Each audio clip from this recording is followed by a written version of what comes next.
I know, I just can't help myself, I'm sorry.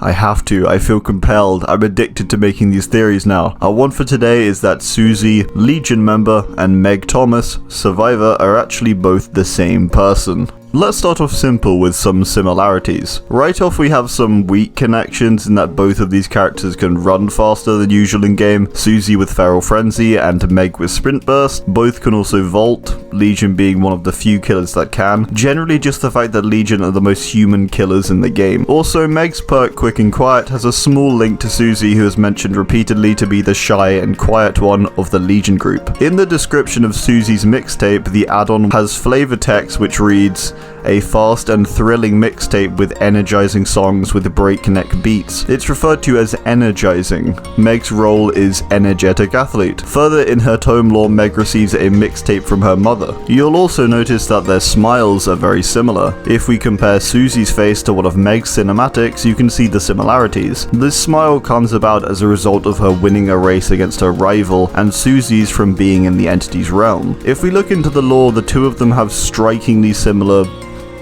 similarities. We know that both Meg and Susie were planning on applying to college. We can tell from Susie's two outfits, volunteering Susie and extracurricular Susie, where it mentions her beginning to apply. Meg is a little more explicit and actually mentions her getting into college due to her track skill. Meg doesn't end up going though, as she decides to take care of her mum instead. It's further mentioned that Meg is one of those who is just simply filled with energy, unfocused and uncontrollable energy that has to come out. As a kid, it came through rowdiness and rebellion. Who does that sound like, huh? Sounds like the Legion to me. Susie in the Legion's base lore is referred to only a few times, and she's described in these excerpts. The shy, naive Susie who was Julie's best friend. Susie didn't want to do it. Susie stared at Julie in disbelief as Frank grabbed her trembling hands and inserted the knife deep into the man's throat. You'll notice that although Susie is described as energetic, she, out of the entire group, is the only one who is completely reluctant to kill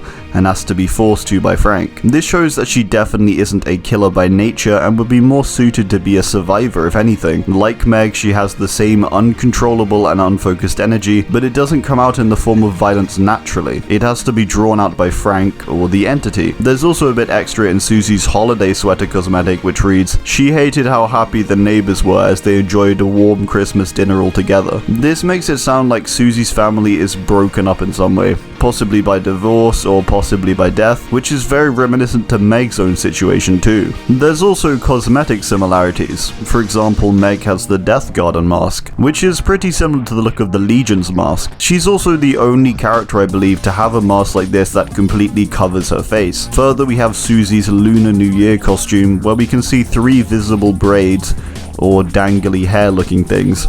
Possibly a little hint to Meg's classic hairstyle. Further, there are similarities in their clothing, small little things like the fact they both have some kind of hand wrap or material around their hand with only their fingers exposed. They both tend to wear long jumpers or sweatshirts. Finally, the chapter title of Legion's release was Chapter 10, Darkness Among Us. Of course, this title is referring to the Legion, but aside the cinematic trailer, it's quite obvious the Legion are killers. They hold knives, they wear masks during trials that aren't removed, so potentially this could be referring to Meg. The killers and survivors are separate, so Legion aren't really among the survivors. Meg definitely is though. There's differences between Meg and Susie too though, of course. For one, they have different names. But then there's the fact that they have a difference in age, probably about 2 to 3 years or so. Other things too, like the fact that Susie was taken by the entity when she was about 16, Meg was taken when she was about 18 or 19, I believe. So it doesn't work, right? Yeah, no, it doesn't work. Unless they're the same person, but they're not the same person. Here's an idea. We know that Dead by Daylight compiles multiple universes, ones which don't coincide with the timelines of others. For example, the Halloween films aren't taking place in the same universe as Stranger Things or Silent Hill, right?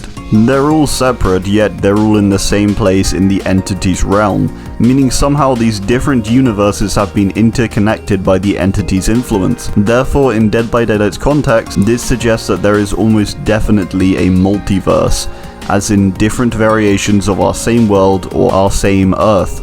otherwise it'd be impossible for these characters to coincide. This can be further proven by journal entries from The Observer, where he pretty much explicitly mentions this. Here it mentions Terra as in Earth 728 and Terra 232, where he says he drank milk from Terra 728 and listened to the radio from Terra 232, suggesting also that these universes have differentiated versions of milk as we know it, or radio as we know it, varying in different ways, likely small ways, but varying nonetheless. So, with this in mind, let's take a look at that lore again, shall we?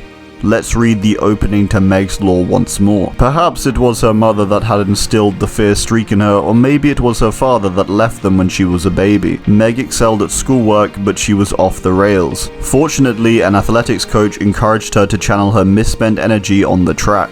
This is our turning point, this is our divide of our two universes.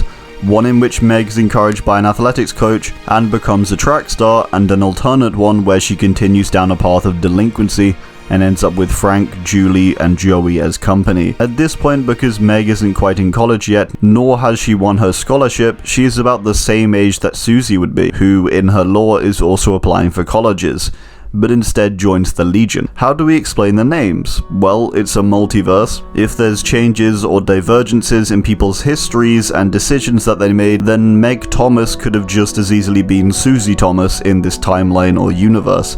We don't actually know Susie's last name, so it's possible. Potentially it comes down to which parent died. So in Meg's case, her father dies or leaves, and as a result, herself and her mother remain in Colorado. Whereas for Susie, potentially her mother dies, and then she is forced to move to Ormond with her father, creating this initial divergence in their two similar but alternate stories. There is also a slight hint to this being the case too. One of the Legion's perks are called discordance, a discordance being a lack of agreement or consistency. So in terms of the lore, we have a lack of agreement between the two backstories of Meg/Susie, two conflicting backstories of the same person. Let's look into this further. We have tome lore for both the Legion and Meg also. What's interesting about this lore is how similar it is. The Legion's lore is from Julie's perspective, so we're just going to skip everything that doesn't mention Susie, as that's all we want to focus on here. Julie and Frank wait for Joey and Susie at the old abandoned cabin. Of course it had to be the cabin, the only exciting place in Ormond. Julie looks at the place, it needs some love. Joey and Susie are out messing with the sheep of Ormond as usual. They soon enter with a bunch of stop signs and laugh about the accidents they caused. No one dead, but some serious injuries, 6 to be precise. So here we can see that Susie and Joey together are committing crimes, specifically to do with cars.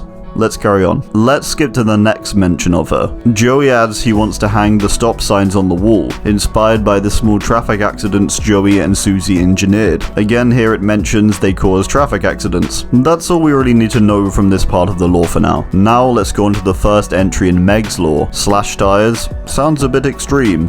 Right off, we begin Meg's entry with crime surrounding cars, the same scenario which we begin Susie's with. And now let's go on to the next bit. What makes her so special? The idea of a free ticket makes Meg laugh. No free ticket for her. She's always loved to run, just not in an organized way. And she's quite certain she's put more hours into her passion than anyone else on the team. It mentions passion here and a note of a free ticket, which is a similar way Legion leader Frank is shown as for the rest of the Legion members, like a ticket out of Ormond. Where Susie needs Frank to get away, Meg needs running, the two having different outlets, one positive and one negative. Okay, now further on again, the team dresses Meg up in bandit costume with black and white stripes like a criminal in a silent film. It's so stupid she wants to scream. Two members argue over the costume and finally decide on dropping the cliche bandit look for a more contemporary supervillain costume. Meg now dresses up like, well, what seems quite close to how the Legion dresses, a supervillain costume. They make a mask and tell her to slash tires near the police station.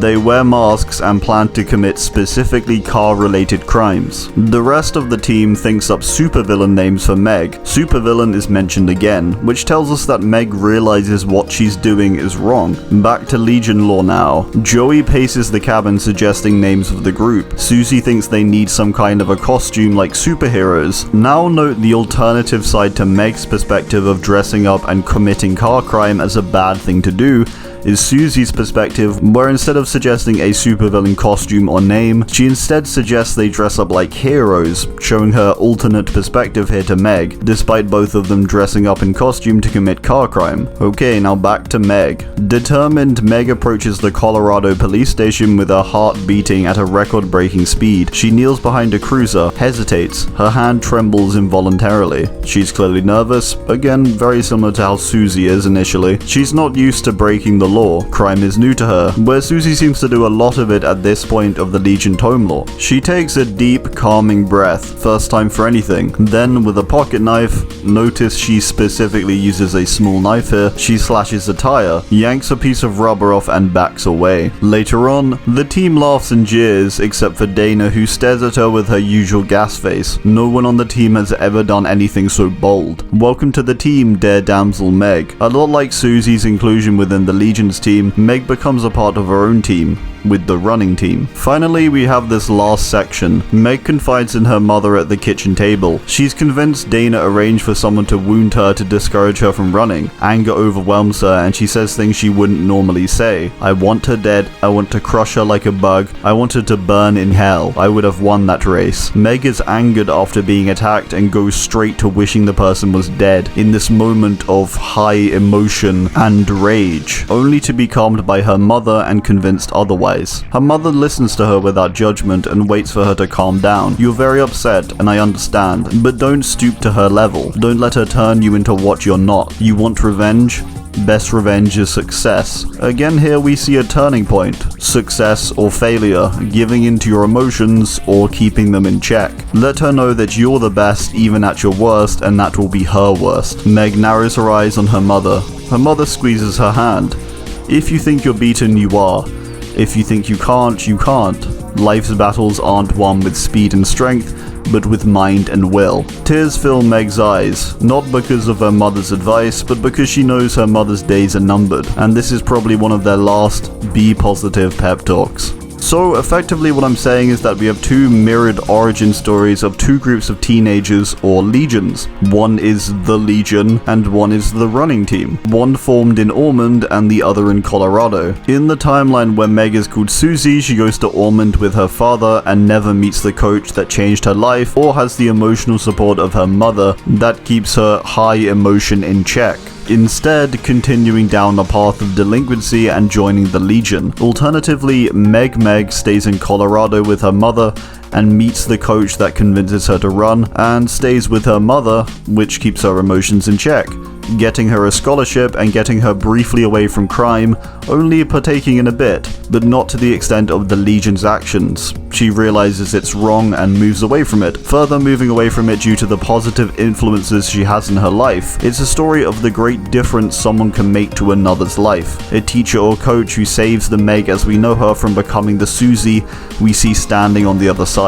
It's the difference between exerting frustration and anger in a positive or healthy way, or alternatively in a negative and harmful way, and further how the entity treats each of them as a result of the way they decide to utilize and expel their energy and rage. I don't know, I actually kind of like this. It's like we have the what if for a character, even if, you know, it's just a theory. I do hope you enjoyed. Thanks for watching, and goodbye. An additional thank you to LHPL3, as well as my other members for supporting the channel.